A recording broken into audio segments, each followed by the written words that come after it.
Entirely Filtered. Today, I have Caroline Stanbury on, and you might know her from, you've been on so many different forms of television, and I guess people knew you first from Ladies of London. Is that how you? Yes. Okay. And then Real Housewives of Dubai. Yes. Which is on a break. We're on a pause, yes. Okay. Which you never know. It could be 1 year, it could be 16. I know. It's so I know. I had a little reality stint myself, and that was and it just the not knowing part is very annoying. And you also have an unfiltered podcast, like I do. Yours is called Uncut and Uncensored. It is, and I think that's what we've led straight into it. There's nothing. I mean, she's not joking. I can already tell you're not going to hold back any of the information. No, okay. God, no. Well, I mean, yeah, you got to make your time worth it because you're here from Dubai. I am here from Dubai. Well, actually, we've been on a whirlwind tour. We've been in Miami, so I had my birthday in Miami. Where else have we been, darling? Oh, we were in San Diego yesterday. I don't even know where we are. Are we in LA? We're right in now? Los Angeles. Okay, yeah. what time Welcome. of day it is? Yeah, I don't know idea. Where else? Oh God, I forgot Arizona. We were in Arizona for my first ever women's retreat. Yes. Oh, nice. What kind of women's retreat? Power bitches. And you know what? Were you on the women's retreat? Of course he was. And actually the women wanted him more than me. I was of course, look at him. I know. I was like, you've got to hide. This is the first women's retreat. They're going to be pissed off to see you because I actually used him. I'm sleeping with my cameraman. So, perfect. He was going to do all the behind the scenes. But when the women saw him, that was it.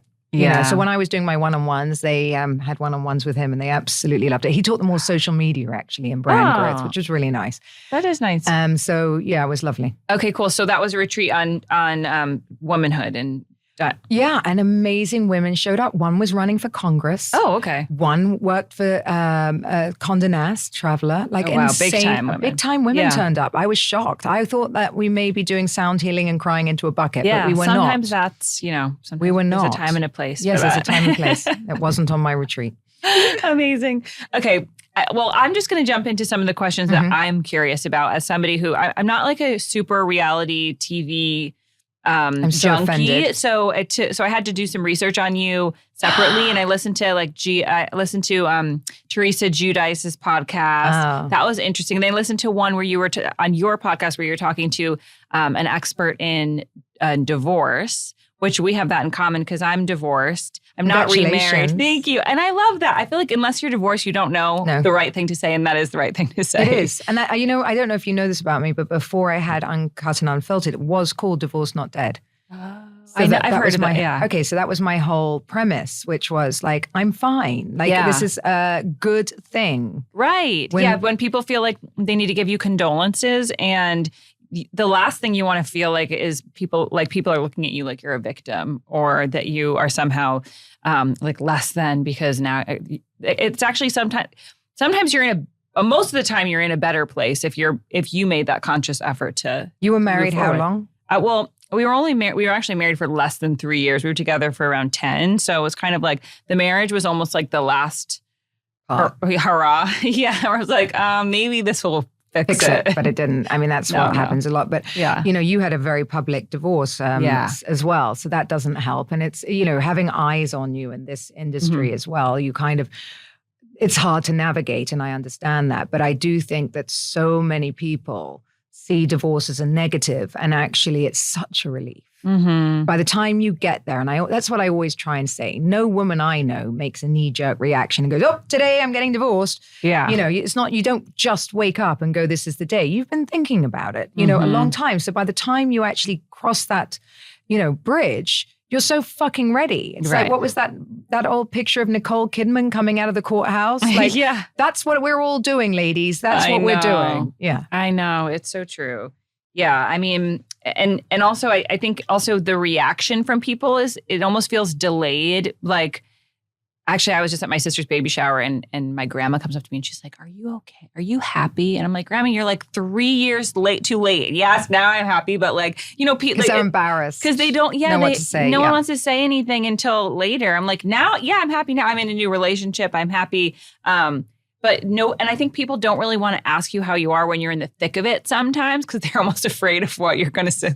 Like they can't take it on. Also, you have a famous family, right? And when someone else is maybe married in the family and having a baby, they're going, oh, that should have been her. Right. Or how's she doing right now? My sister got married over the summer too. Exactly. Oh my God. Which for the record, the last thing I want is a baby right now. I have a 4 and a 6-year-old. Love them, love babies, but high five to that. She doesn't. Yeah.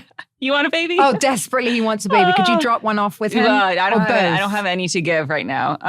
My gosh. Well, I guess, we're going to go into that too. So, okay. So you remarried and you have kids as well. How old are your kids? Well, mine aren't kids. I have a 19-year-old and 2 15-year-olds. Okay. All right. So mine are big humans. Yeah. And how old were they when you got divorced? They were 9. And I guess Yasmin, what's the age difference? About 12. So, okay.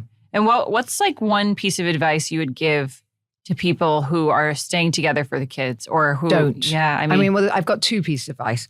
One is don't stay together for the kids. First of all, kids leave eventually. First of all, kids smell bullshit. Yeah. Any child, you can't lie to your children and fake a happy family, okay? Number 2, kids leave the house eventually. They will leave you, right? That's what you want them to do. So you don't stay in the wrong relationship and stunt your own growth for your children. It's not going to change anything. And number 3, I would say also, do not hold off in telling them. Because I have friends that have waited, 1 year, 2 years because it wasn't the right time. Please tell me when is the right time to let your children know that you're getting divorced. And you don't think it's a shock when they're an adult too? Of course it is. Nobody wants divorce. But if you just rip the Band-Aid off, I always say to my kids, how many parents are divorced at school? They're like, well, most of them, Mom. Yeah. Normalize it. Right. That's interesting because I think I was ahead of the curve there. My kids were 1 and 3, and we were the only couple who was divorced. We actually still are for both of them. So my son's in 1st grade, my daughter's still in preschool. No one else is divorced yet. How old are you? I was just going to say 20. I'm 36. I just in my head, I'm 20. I think I'm 28. I don't really know. Something like that. But I'm still 22. Yeah. Yes. I don't know. I don't know what that is. I think divorce starts to happen more around like 3rd grade, maybe. I'd love to know the actual statistics because I see in their schools that as like the 3rd grade classes have more and more divorced parents. Well, since we're here and we've got my husband stuck in a room that he can't run out of, I always say that children are the killer of most relationships in the best possible way. As in, like, I love my kids and I wouldn't change it for anything. But if you do not have a strong relationship, these children are not bringing you together. They are pushing you apart. 100%. And it's so interesting because I'm in a new relationship and he also really wants kids. And I think I probably will have another kid because I'm not fully against it. I think I would regret it if I didn't. However, I think he is still in that mindset that I think most people are until you've been there, that you think a child is going to bring you together, bring you closer because it's something you love. It's going to bond you even. It's the exact opposite. They are, first of all, they're a catalyst. They just speed up the inevitable, I think, 100%. They speed up the inevitable. There you go. And he calls them fun babies. Have you ever met a fun baby? No, I have not, actually. No. A fun baby is a baby that's all the way over there. Yeah. You could see, but you can't hear. There is no such thing as a fun baby. And I beg of you, obviously, because I'm on somebody else's podcast. So don't get in touch with me. Get in touch with her because we are definitely going to get a lot from this of angry people. But I have never met a fun baby. Okay. Well, I mean,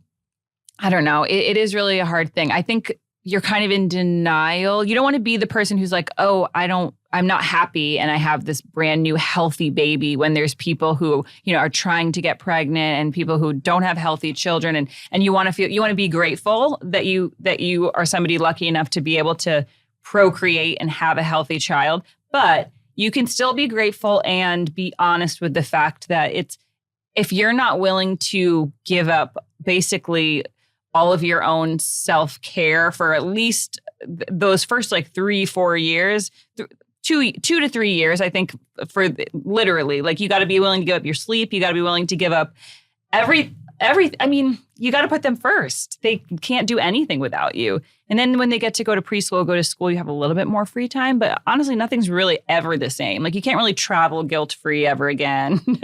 You can't really, and you're always worried. If anything had ever happens to your child, your life will never be the same. I am still pro baby. Clearly, I don't know why. You've really undersold this. I'm still. I hope your husband is listening. What's your husband's name? No, I'm not remarried yet. Well, yeah. Yeah, we'll see. But I don't know. I mean, but would you say you regret having your children? No. I don't regret having children. I just absolutely think people have an idealistic view. I was a very big businesswoman at the time. I had a lot of responsibility. I mean, my children will happily tell you that they, didn't see me enough growing up, I suppose. But children will never, by the way, children, doesn't matter if you stay-at-home mum, they'll give you the same shit, by the way. The absolute same shit. My kids are at a stage in life now where they want me to stay home until about 7:30 at night, before they have made the decision whether they will or will not be leaving the house. Okay. Then I may make my plan. If they decide last minute that they would like to stay in with me, that's where I must be. Yeah. I feel that. I mean, here's another reason why I'm a big proponent of having kids. I like the insurance plan of having somebody who I feel like my kids have to take care of me when they get older, but I think they do actually have to take care of me when I get older. I know exactly what you were going to say there, and that's just not true. Children are not going to take care of you. I don't understand this whole insurance policy thing. There is no insurance policy. No, children are going to start their own lives and move out and do their own thing. I can't, no. I don't know. Okay, so I come from a very Italian background. Oh, you're like him. Oh, really? Are you speaking Italian? Spanish. Oh, I'm like, it doesn't sound, your accent doesn't, okay. Yeah, so it's that same kind of machisto environment. And I see my parents once every 2 years. Okay, but I grew up with the grandma actually lives in the house there's 3 generations, and she helps you take care of the children that you choose to have. And then in turn, everybody loves the grandma. And I could see myself being like a little meatball maker lady when I get older and taking care of my kids' kids. And I think I would feel really fulfilled doing that. What else am I going to do when I'm 75? So let me put it like 80? This. You're happy if your new husband's grandma moves into your house with you? It depends what she's like, I guess. Okay, no, I mean, it's a serious question. So he's Greek. So it would be his mother. It would be his mother. Well, his mother. It would be his mother. Okay. Oh, this is great. I plead the fifth. Oh, so she's moving in to take care of your babies. This is what he would like. I mean, he would love this. She would have to have her own she would actually have to be helpful and have her own space. And then I think, in your kitchen, which will be her kitchen, by the way. Well, it depends if she can cook well. I'm sure she can cook well. She's Greek. I don't know. I mean, okay, I think that there are situations where it works out well. There's boundaries for her, but not for you when your kids grow up. There's boundaries for her, but not for me when my kids grow up. Because you're moving in with them. Because I'm moving in. Yeah. Well, no, there'd have to be boundaries for me too. Right. I wouldn't be always available to watch the kids, but I just don't want to be in my 70s and 80s and plan on, because I plan on living until I'm 100. There's a time period where I feel like you just kind of want to be with your family and not you're not wanting to travel all the time. I don't know. That's what I think. Well, we're going through this right now. What do you think you want to do when you're 75? Well, I don't know. I'd be in an island looking at some blue ocean somewhere. I don't know, but definitely not in my son's house. My husband's 20 years younger than me, so he should still be going, frankly. Okay. You should, darling. If you've popped off by then, there's I had an age gap. Well, me and my ex were 15 years apart, so a little bit, but he was older. So I don't know. I don't know if that makes a difference. But for sure, he was like, no, absolutely no more kids. And I was like, Well, in his mind, his mother would be living with us if he could. He's a mummy's boy. Okay, where are you from? You guys can't see him, but I'll just give you a little picture. He's just this dark, handsome man sitting over there in a corner. Let's get him on camera. See? And you wonder why the girls at the retreat liked him. What country are you from? Oh, Spain. Okay, so he's Spanish. Okay. Spanish. Okay. And how would you feel about how do you feel about his mom? Well, we argue a lot about his mom. Okay. A lot, because it's me and his mom, and if he had his way, we'd be a little trio, linking arms. See, this is what everything. I hope my son does to his poor wife someday. Well, he's the reason I'm not going to do this to my sons. Okay, well, because I can imagine that the relationship is very hard. You have to have You have to have a little bit of space. I don't want to see 3 sunbeds on a beach every time. Okay. I would like to have 2. Yeah. I don't know. I guess it's... I've got so many people to block from podcasts. My parents, his parents. Oh, I have one titled, I really hope my dad doesn't listen to this episode. Those are the ones my dad always listens to. Yeah, it's like, not for you, buddy, not for you. That's actually why I think my grandma, too, at this recent baby shower was like, she literally was like, are you happy because we liked the way you were before? And I'm like, I don't know what you're talking about, but I have a feeling you listened to something where I was like talking shit about my grandfather who's been dead for a while. Oh, no. But I mean... Bless. Okay. I know there aren't any ways. Actually, I was meant to be doing something with Meta earlier. I might ask them how you block people from Spotify. Yeah. There must be, although this is for young people, there must be one that we can block old people from. Yes, totally. Let's just single out the old people. Yes. Yeah, I think it is a cultural thing. I think maybe English people just by your makeup, like maybe you have more firm boundaries. Yeah. I don't really have boundaries. Boundaries are not my strong suit, so I don't think anybody's coming to me for lessons on boundaries. This is how my relationship with my parents are. Darling, hi, darling. Yes, Dad, how are you? You're alive? Yes. Great. Bye. That's it. Will get us through 6 months. Oh, okay. Well, to each their own. Mm-hmm. All right. So we know what your stance is about more kids. We've done that. And you like the ones you have, but you feel like, do you feel like they ruined your marriage? Do you think you'd still be with your ex-husband? No. I just think, I think what happens is like, there were certain things growing up, like, that were different. My sons love to sleep in my bed. My ex-husband didn't particularly want them in the bed, right? And I get that too. So you differ on those things. If they don't eat or, you're struggling to get kids to behave, then they're your kids. If they're great, they're his kids. 100%. And that's just how it goes. I'm not saying the child is at fault. It's unfortunately when you have 2 adults that are working, you're tired, you have very little time, the blame game happens, right? And, you have to go home and then give your attention instead of what we're used to, which is just, zoning out and giving ourselves a little bit of breathing space. One of you has to come home and take care of the kids, right? And if you've been sat there all day because you're a stay-at-home mom, you can't wait for him to get home because you want some time. And if you're both going to work and the husband still wants you to take care of them and you're like, why me? Right. And that's how it just all begins, unfortunately. And it just has this way of pushing you out. It's not the children. It's just a very, very difficult process looking after people that, children that need everything from you. You can't even take a shower. Do you remember those days? Oh, yeah. No, I hear like phantom mom when I'm in the shower. Me too. Or you go to the shower, you have to take the baby into the shower room with you because, maybe it's a Sunday and you've got no one to help you. You can see them. You can't go to the loo. They're little things that people don't think of before you have a baby, right? It just looks pretty, but you actually cannot do anything. Okay. So let's talk a little bit we talked about divorce, which I know that one of the things people know about you is that you've kind of reinvented yourself a million times. And I love that. I feel like you have to really be okay with change and being a different version of yourself. Which version of yourself was your favorite? Do you have one? I don't know about you. What's funny? I mean, you're divorced now. Yeah. Okay? So do you look back at your family album? You spent 10 years with that man and I spent 18 with mine. Yeah. Okay. And I don't remember it. You don't? I don't really remember the girl I was either. I was so different.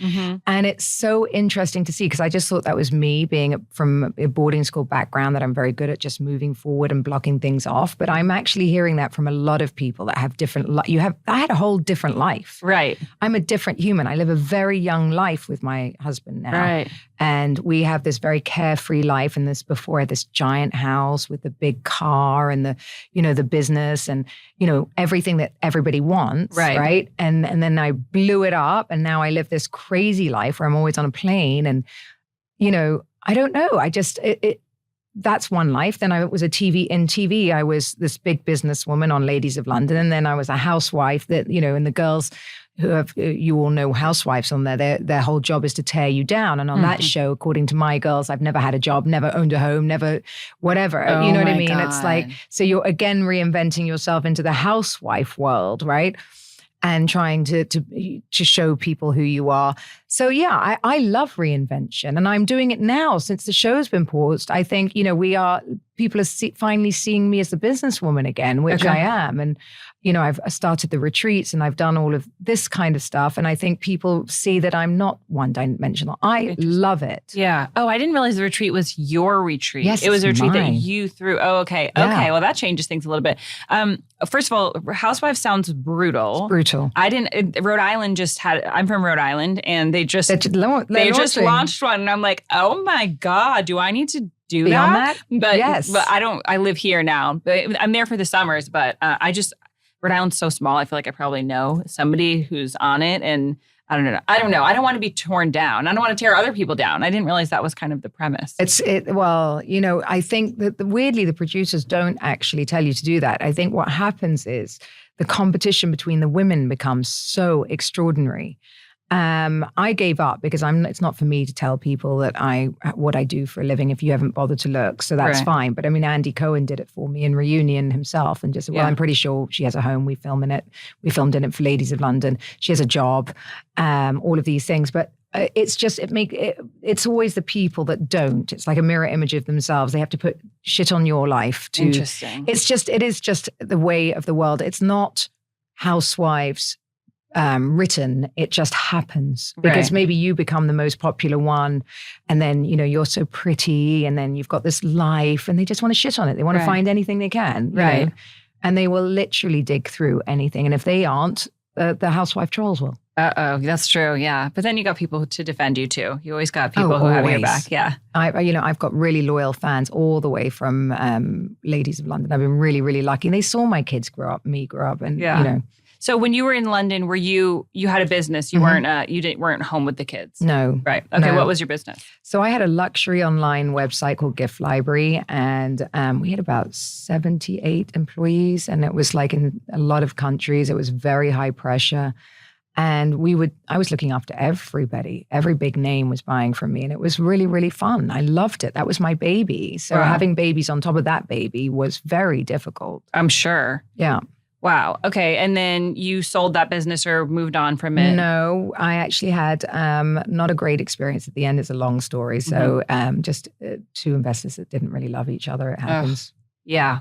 Oh, well, that's unfortunate. So you took a step aside from being a businesswoman and then you moved to Dubai. Okay. And so you moved to Dubai before you got divorced? Yes. Okay. Yeah. So after that, I'd been in that business for 10 years, didn't really know what to do. I think we all sort of get defined by certain things. I'd been a power bitch for quite a long time, and that was it. I was like, well, I was never going to be able to get off that train. Since I'm off it now, I'm going to have a whole new life. I'm going to be a wife. I'm going to be the best wife ever. I'm going to be a mom. And I hadn't spent much time at home. So I went to Dubai with my ex-husband, get there, did about 3 weeks at home. And then I was like, I can't do this. I'm not a stay-at-home mom. That's not who I am. Right. Well, you're in a new place too. I mean, did you have friends? Like, no, did you have your, No one really. I'd only been to the Middle East once and, it wasn't what it is now. And then suddenly they understood there was only me and Lindsay Lohan in the Middle East at the time. And they understood we were here. So I got invited everywhere. And then became this thing there. So I got a lot of work there. So work just started for me naturally. Yeah. And from there, I'm 12 years in and I've got, so many businesses there and I'm working. Wait, is Lindsay Lohan still there? Yes, she is still there. Okay, I got to go there to visit whoever did her face because it looks really good. Yeah, Lucia, I know her very well. They're very nice. Her Lindsay. Yeah. Oh, okay, yeah. Okay, so did you feel fulfilled when you were a businesswoman, or was there? Yes. Okay, you did. You felt like happy, and as a mom and as a businesswoman, you were juggling everything and.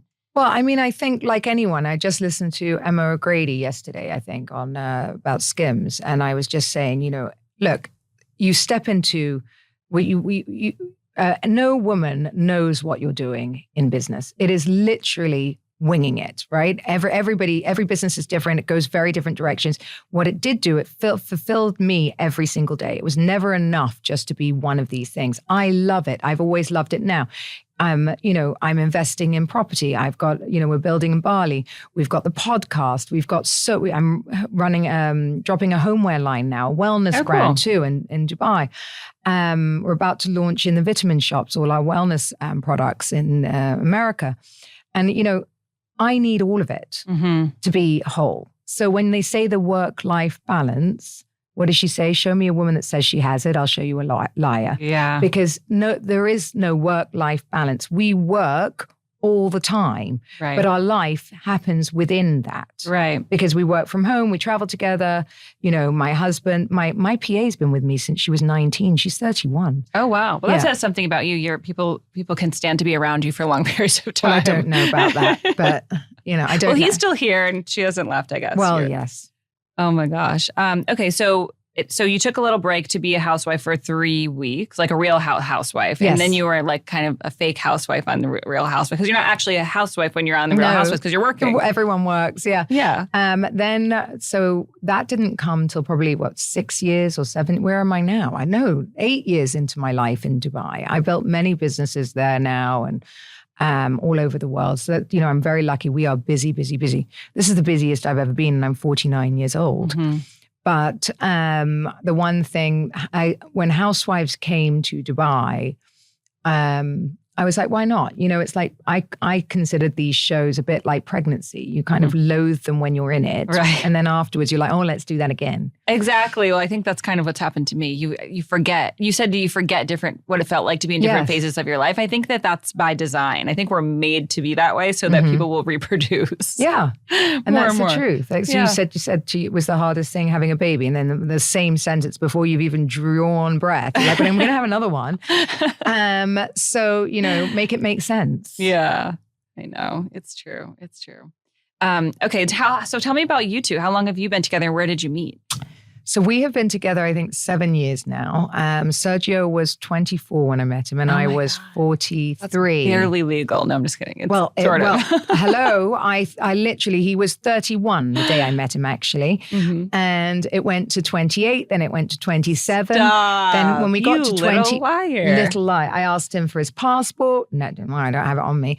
Driving license. Oh, I forgot. I've had men lie to me about their age. She was never that way. It's always like they're calling themselves younger than they actually are. I got to 24 and I'm like, that's it. I'm going to jail. I was like, if there's one more year off you, this is ending. I mean, it wasn't meant to last. It was meant to be a bit of fun. Yeah. You know, look, when we get divorced, you know, it's kind of, you don't even know who you are, right? I mean, I spent most of my adult life with the same person. How old were you when you got divorced? I was 43. Okay. So you met him away? Straight away. Yeah, literally. Was he the first person you dated? Yeah. Pretty much? Pretty much. Well, yes. Yes, you're the only person. Like, I went straight into it. Wow. Yeah.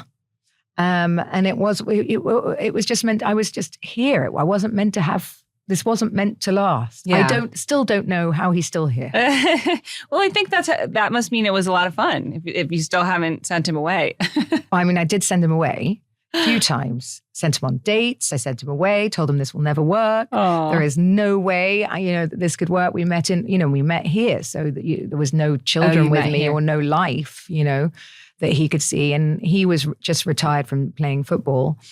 And, it was just every red flag was up, 24, ex-soccer player. You could not. Right. Long eyelashes. That is a big red flag. And he loves his mom. And the biggest red flag there is. The biggest red flag for an 20-year older British woman, I guess. That's your competition. Yes, that's my competition. Oh my gosh. Okay, so as somebody who has been through divorce, now I'm dating somebody who I really like, and I feel, I'd like to be remarried someday. What advice do you have for me and other women in my shoes who are going to maybe be in a situation where they're having to blend a family or kind of start over? Blending families is not easy for anyone. And that is the trickiest part, to be honest. My son put that man through, fire hoops. He would come into the bedroom and make him go downstairs and sleep in his room, and he would sleep with me. Yeah, and he did it. He did it for a long time, actually. He was very respectful. It was very, very difficult. He kept saying, how long do I have to prove myself?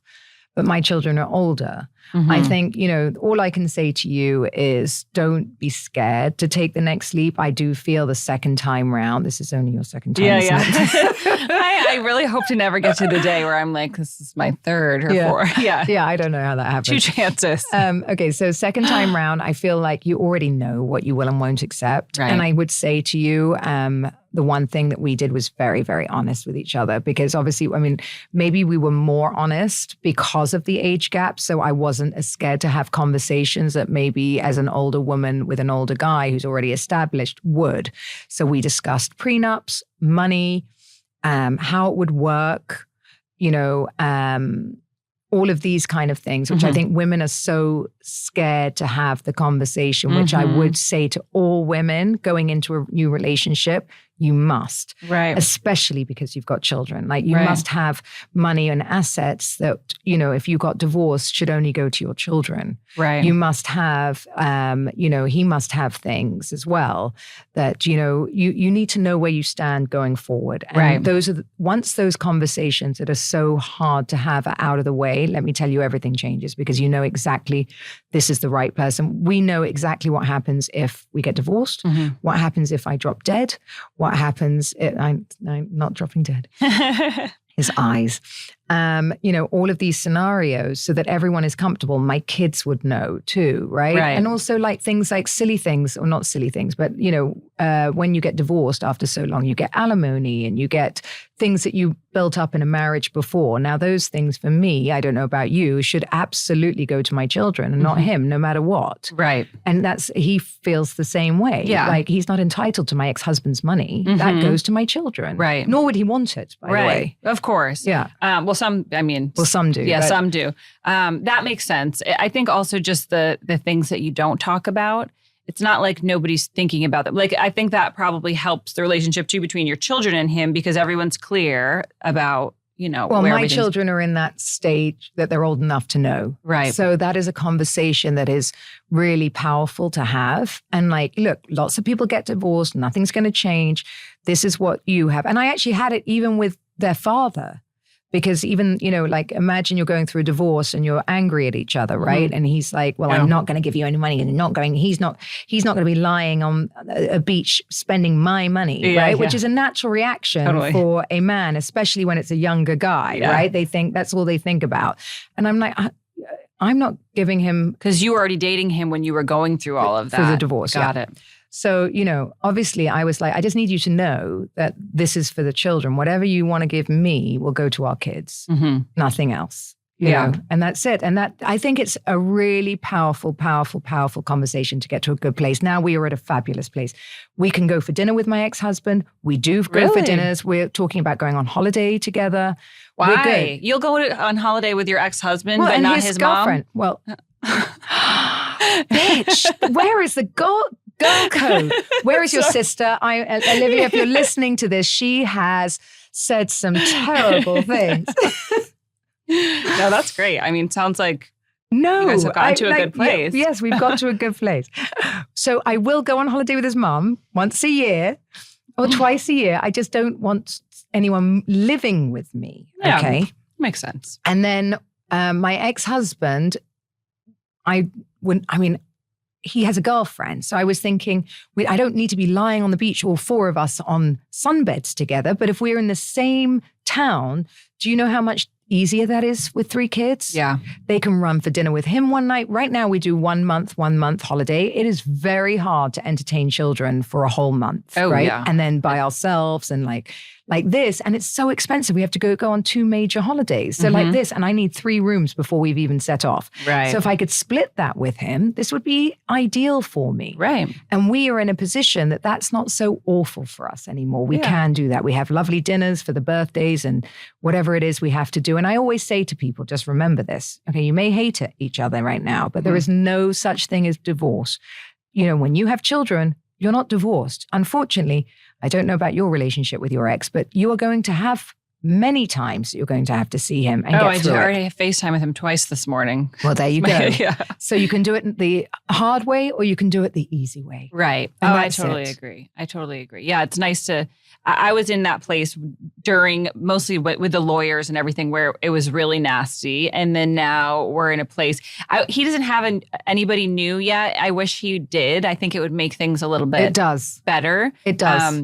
Because I do, and not that he's jealous. I mean, neither of us wants to be with each other or anything, but no, but they see someone, that's his life. Right. And it's not about wanting the other person. They miss what was their life. It's not about being And that's what I always used to say, because some of the pain that is held on to is for the life they're grieving, which was the family, running up and down stairs and having the noise and having all of that around them. And that is a very, very difficult thing to lose. And you can't underestimate that. Yeah, that's true. That's a really good point. I think people think that, it's nice sometimes that because we're 50-50, like, oh, that's nice. You get 50% of the time off.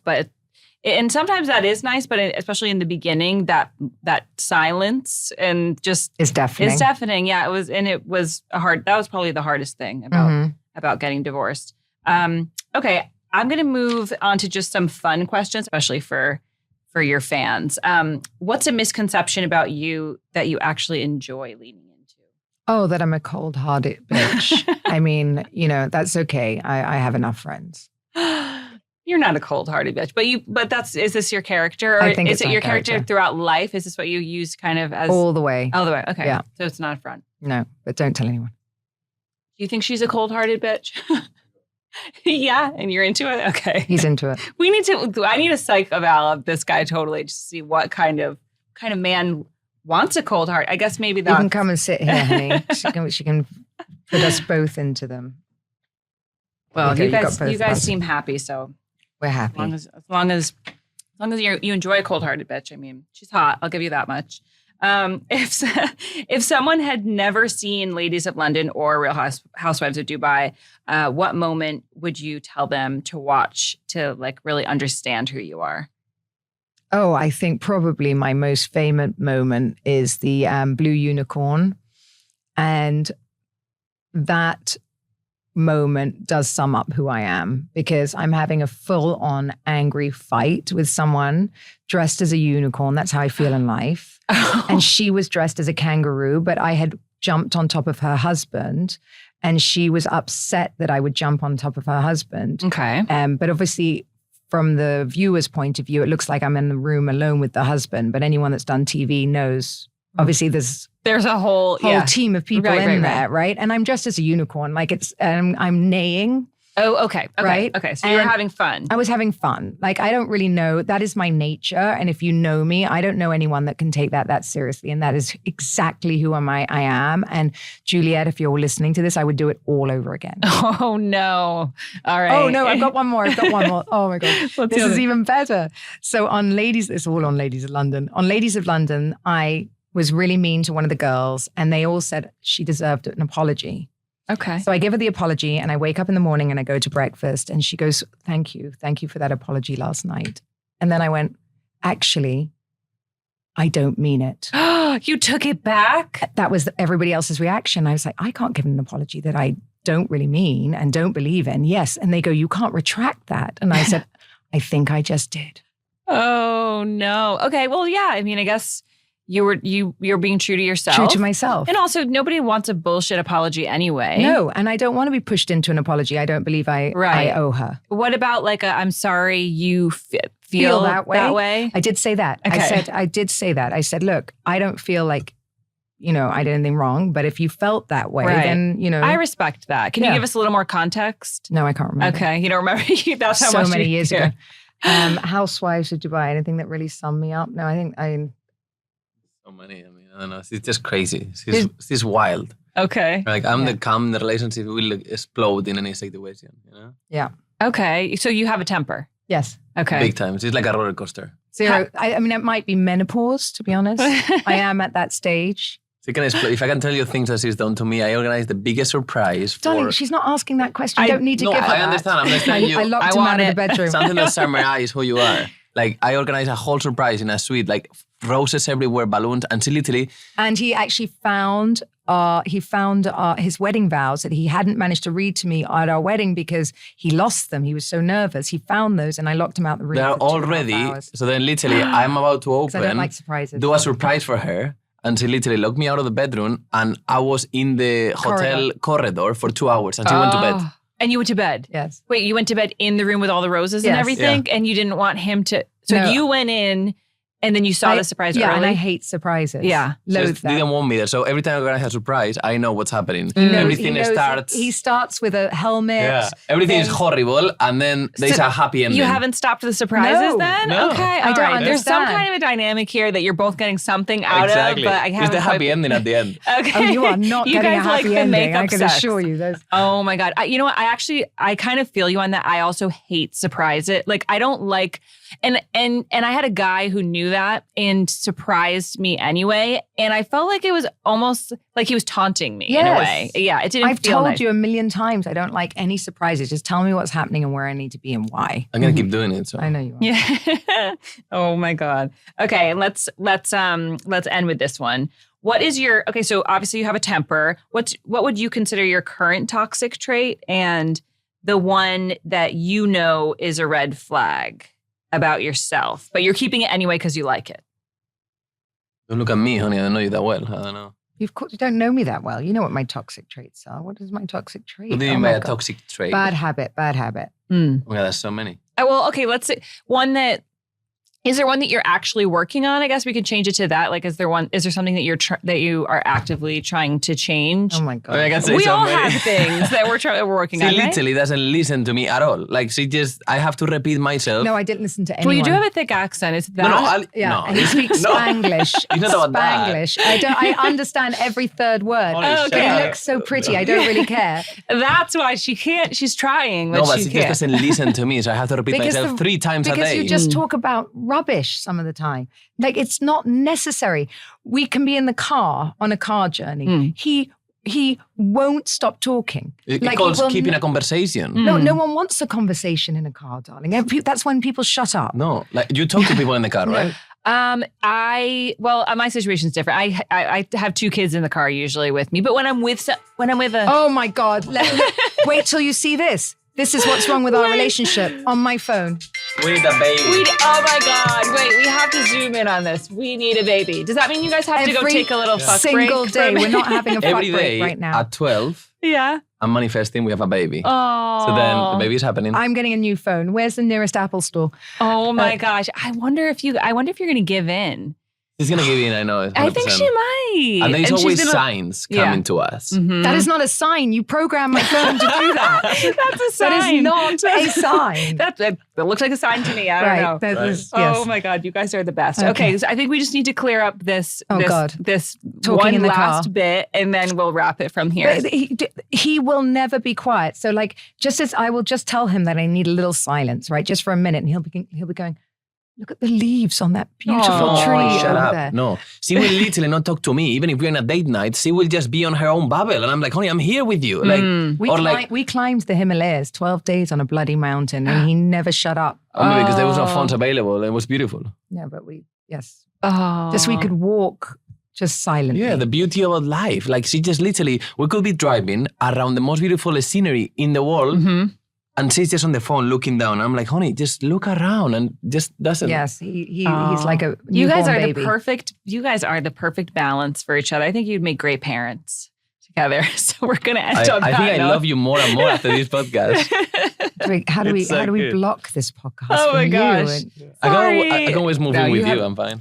I know you two are going to end up dating and having a baby after this, and I'll come visit. Yeah. We're too much on the same page. So you guys are a good. I think it will work. My mom will come in as well. So oh my God, the mother's welcome in her house as well. This is a nightmare. We need this to end. Let's just end this. We're cutting it off. Oh my gosh, we're cutting it off. Okay, well, we have some decisions to make from here on out. We'll check back in. Maybe you guys will come. I'll come on your podcast. You come on mine again, and we'll see where we're at. I don't know if I want you on my podcast after this. You've ruined my life.